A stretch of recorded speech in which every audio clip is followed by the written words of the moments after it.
Belitung.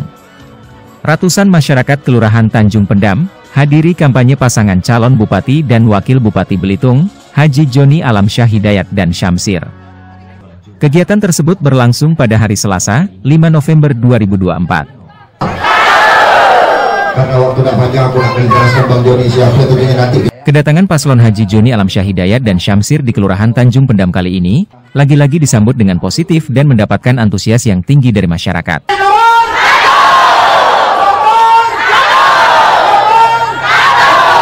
Tampak hadir dalam kampanye kali ini, istri Haji Joni Alamsyah, Maktari, tokoh agama, tokoh masyarakat, tokoh adat, tokoh budaya, tokoh pemuda, relawan The Jos, serta tamu undangan lainnya. Dari itu batang cemari. Gitu. Mengkuang aku nak bertanya. Saudara-saudara siap berkabar. Baik. Adapun juru kampanye kali ini yaitu Jurkam Zulkifli, Jurkam Fendi Haryono, serta Jurkam Muhammad Hadianto. Dalam orasinya Jurkam Zulkifli mengatakan, aku nak mulai dari situ dulu. Segala sumber hukum sebagai negara kita adalah Undang-Undang Dasar 1945. Kemudian dasar negara kita adalah Pancasila. Aku nak mulai pada malam hari ini, aku ingin mengutip pasal 29 Undang-Undang Dasar 1945 supaya kita paham. Apa itu? Ada dua pasal, ada dua ayat di dalam pasal 29 ini. Pasal pertama mengatakan negara berdasarkan ketuhanan yang Maha Esa. Masih ingat? Masih ingat? Kalau generasi 97 ke bawah masih ingat itu. Yang Isak Penataran P4 pasti ingat. Negara berdasarkan ketuhanan yang Maha Esa.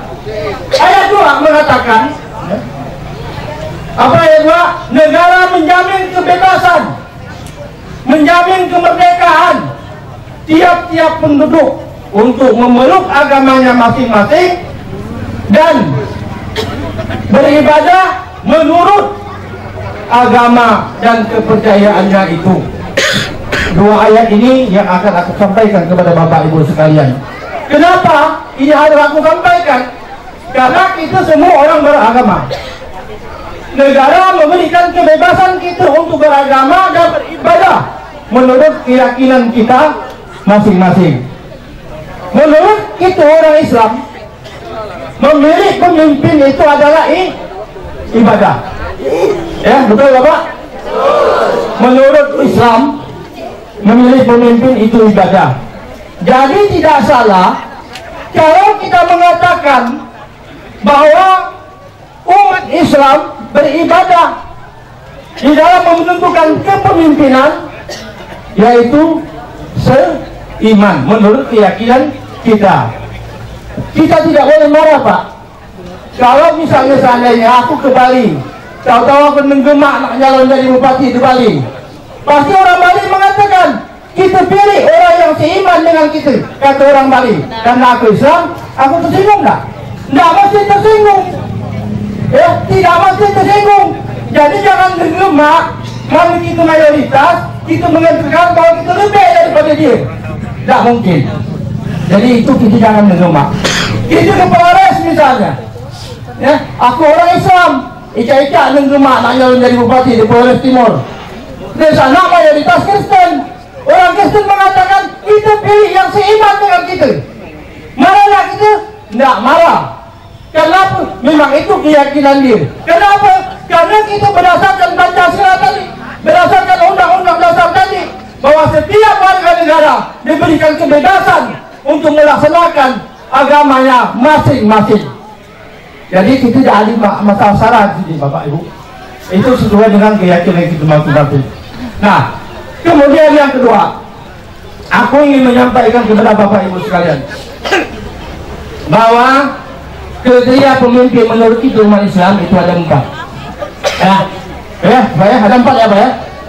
Yang pertama, kriteria menurut umat Islam sebagai pemimpin adalah yang mempunyai sifat syidik. sifat jujur. Nah, Pak Joni, Pak Samsir, kita yakin ini orang yang jujur, Bapak. Kalau beliau tidak jujur, Pak Joni tidak akan mungkin bisa mengembangkan usahanya sebesar hari ini. Pak Samsir, kami nilai orang yang jujur, Pak. 2 periode menjadi anggota DPR, diamnya di Perumnas. Berarti bisa kita kategorikan jujur, Pak. Kalau beliau tidak jujur, kita lihat ada anggota dewan yang baru setengah periode sudah berlomba-lomba, ada model, rumahnya bagus. Bukan kita mengatakan seperti itu, mungkin ada hal-hal lain. Nah, beliau orang yang jujur. Kemarin saya sedih sekali, Pak. Pak Samsir saking jujurnya, saya sampai miris, Pak. LCD HP-nya pecah, Pak. Seorang calon wakil bupati bawa kemana-mana, LCD HP-nya pecah. Miris saya, miris. Tapi itulah karena kejujuran beliau. Beliau tidak memperkaya diri sendiri, tapi beliau berjuang untuk kepentingan masyarakat. Itu Siddiq. Sifat Siddiq inilah perlu kita menjadikan contoh, ya. Dan beliau wajar kalau kita pilih menjadi pemimpin kita. Itu yang pertama. Yang kedua, sifatnya amanah. Tahu amanah, Pak? Mampu menjalankan apa yang diembankan kepada beliau. Kalau Pak Joni, Pak Samsir tidak mengemban amanah, tidak mengemban amanah masyarakat, tidak mengemban amanah Pak Joni sebagai pengusaha, tentunya usahanya tidak akan sebesar sekarang ini. Demikian juga dengan Pak Samsir. Beliau mengemban amanah, beliau rela hidup sederhana demi melayani kepentingan masyarakat.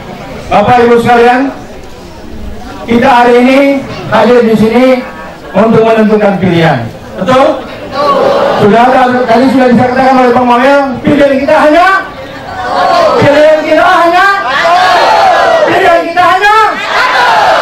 dia ada yang punya kitab, ya. Dia ada yang punya kitab. Sekali lagi, pilihan kita nomor. Nah, itu baru mantap. Karena ibu-ibu dan lagi nak punya kitab, Bu. Ya. Apa gila raga bingkok ada ini. Ya. Ada 2. Kemudian yang ketiga, mempunyai sifat tablik. Tablik ini artinya mampu berkomunikasi dengan seluruh masyarakat, bisa menyerap aspirasi masyarakat, bisa PNG kata orang, bisa berkomunikasi 2 arah. Nah, orang-orang ini mampu berada di tengah-tengah kita, mampu berada di tengah-tengah kita, mempunyai sifat tablik. Dan yang keempat, yang paling disyaratkan, yaitu mempunyai sifat apa? Ada tahu? Mempunyai sifat fotona. Fotona itu adalah orang yang cerdas. Cerdas artinya mampu mengambil keputusan, bukan pintar, Pak. Kalau orang pintar banyak, pintar itu bisa merangkai kata-kata yang begitu indah sehingga kita terbuai, Bapak Ibu. Sering kita mendengar orang yang berretorika. Beliau ini tidak bisa berretorika, tapi mampu berbuat untuk kepentingan masyarakat. Pak Joni dengan pengalaman yang sebenarnya mampu menilai, mampu mengambil keputusan mana yang lebih baik, mana yang harus diselesaikan terlebih dahulu, mana yang harus dibelakangkan. Bukan karena kedekatan, tetapi karena lihat kebutuhan masyarakat, Bapak Ibu sekalian. Ini yang kedua aku nak bertanya. Ini yang kadang-kadang ada terjadi di dalam masyarakat itu, supaya kita tidak meninggalkan kita memilih. Ini ada pernyataan begini, Bapak Ibu. Kalau benar sebut benar, kalau salah sebut salah, mensalah sebut salah, membenar sebut benar. Aku atau kami, siapa pun jadi bupati, kami nggak akan kini lah, betul? Ada luar aja yang cakap gitu? Ada? Tidak ada ke sini? Ada juga ke sini? Nah, hari ini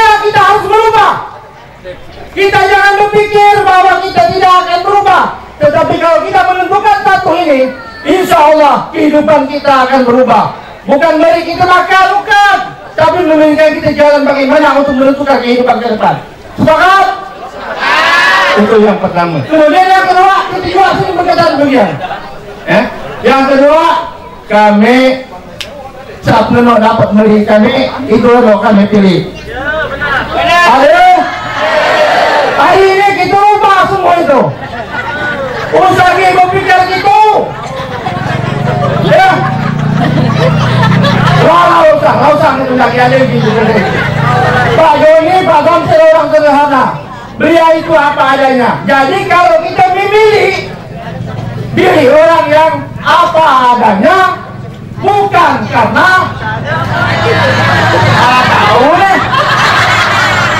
bukan karena ada apanya, tapi pilihlah karena apa adanya. Mau mendapat 100 itu 100, mendapat 200 nah, tapi Pak Yoni akan gitu. Dia tetap akan menghargai. Harga diri Bapak Ibu jangan tergadaikan hanya 100-200. Ya, jangan tergadaikan Pak. 5 tahun 200 ribu kita itu berapa kali? 111 rupiah. Segera dia dapat. 111 rupiah segera dia dapat. Menyawan dulu mungkin dia dapat. Sekarang lagi dapat tuh. Paling bergaram setika lagi. Nah, inilah yang perlu kami sampaikan, Bapak Ibu sekalian. Kita jangan tergadaikan keimanan kita karena hanya duit 200 ribu. Sepakat? Sepakat? Sepakat? Sementara itu, Jurkam Fendi Haryono dalam orasinya mengatakan, waktu itu ketika nggak terpilih, banyak masyarakat mau bertanya, Pak, Bapak selama ini ngurus orang sakit. Sekarang Bapak nggak terpilih, siapa kami mengada keluarga nak sakit? Karena waktu itu ada ramai di Facebook, ada juga orang nak ngurus orang sakit. Sekali nggak terpilih, ditulis di Facebook, nggak lagi ngurus orang sakit, kata. Bukan aku tapi itu. Kami berpikir, karena aku lah masuk Islam. Aku diajari dari Ki Dukun, apalagi berjaga makam belau.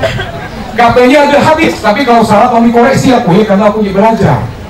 Sebaik-baiknya manusia harus bermanfaat bagi manusia lain. Benar tidak Bapak Ibu? Tidak salah berarti jangan dukung. Jadi Bapak Ibu jangan khawatir. Seperti juga aku sampaikan kepada daerah lain di Membalong, di Badau, di Sijo. Selama Bapak Ibu ada keluarga dan kawan sakit, silakan hubungi layanan kami. Kami sampai hari ini masih tetap ngurus orang sakit yang dibawa ke Jakarta. Lagi tetap berjalan. Hari ini ada 5 pasien yang kami urus Bapak Ibu. Jadi Fendi Haryono nggak terpilih ke jadi dewan, nggak terpilih ke, kita akan tetap ngurus orang sakit. Bapak Ibu, aku selama ini rajin kalau ada rezeki bazar.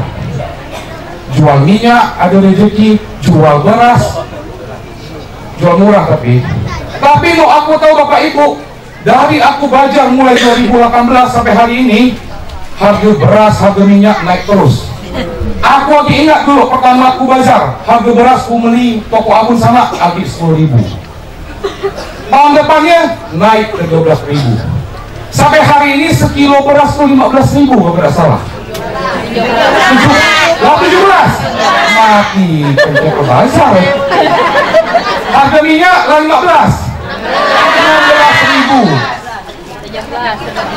Itu minyak kita atau minyak pokok? Pokok berapa jadi ya? 18. Ibu-ibu ya Bapak. Memang aku nih penggemar ibu-ibu.